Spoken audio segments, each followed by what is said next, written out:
سڵاوتان لێبێ. پێشنیۆڕۆیەم ڕۆ هەردوو مەکتەبی سیاسی یەکێتی نیشتیمانی کوردستان و پارتی دیموکراتی کوردستان لە ئاماڵی نەچیروان بارزانی جێگیری سەرۆکی پارتی دیموکراتی کوردستان کۆبوونەوەکەش بۆ یەکلاییکردنەوەی چەند بابەتێکی نێوانیان دەبێت. نارتی لەزاری سەرچاوەیەک لە مەکتەبی سیاسی یەکێتی نیشتیمانی کوردستانەوە زانیوێتی کە ئەمڕۆ کۆبوونەوەی نێوان لیژنەکانی یەکێتی و پارتی لە ماڵی نەچیروان بارزانی لە هەولێر بەڕێوە چووە. کۆبوونەوەکەش بۆ تاوتوێکردنی چەند بابەتێک دەبێت بەبێ ئەوەی ئاماژە بە بابەتەکان بدرێت.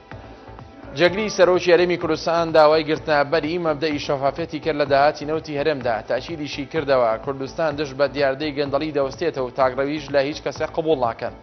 لە بەیاننامەیەکدا کە بەبەنەی کۆچی 1 ملیۆنی گەلی کورد لە ساڵی 1991 دەری کردووە کۆسڕد ڕەسوولعەلی ڕایگەیاندووە گەلی کورد توانی لەو ڕۆژەمێژوویەدا کۆیلایەتی ڕەت بکاتەوە ئامادەیی خۆی بۆ قوربانیدان لە پێناو ئازادیدا پیشان بدا.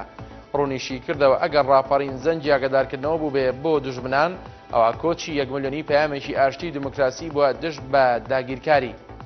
بەڕێوەبەری دەستگای هەواڵگری سەدام حوسێن و بەشداربوو لە پرۆسەکانی ئەنفال دژ بە کورد لە گرتوخانی کازمیە لە شاری بەغدا بەهۆی چەڵدەی دڵەوە گیانی لەدەستدا و بریکاری وەزارەتی دادی عێراق و بەرپرس لە دۆسەی زیندانیەکانی ڕژێمی پێشوو ئاشکرای کرد زۆربەی دەستودایرەکەی سەدام حوسێن کە بە سزای جیاواز زیندانی کرابوون تووشی نەخۆشی شێرپەنجە بوون. لە دوانێکدا بۆ ڕۆژنامە شەرق لەوسەد بۆ شەو ئیبراهیم ڕایگەیاندووە کە وێڕای ئەو مامەڵە باشەی لەگەڵ زیندانیەکانی ڕژێمی پێشوو دەکرێن بەڵام زۆربەیان دووچاری نەخۆشی شێرپەنجە بوون و بەشێکی تریان فشاری خوێن و شەکرەیان هەیە. دەستەی نەزاها لە راپۆرتی ساڵانەی ئاشکرای کردووە بەهای دۆسەی گەندەڵەکان لە ساڵی 2012دا لە عێراقدا بە بەراورد لەگەڵ ساڵی 2011 لە 3 تریلیۆن دینارەوە بۆ 133 میلیارد دینار کەمی کردووە.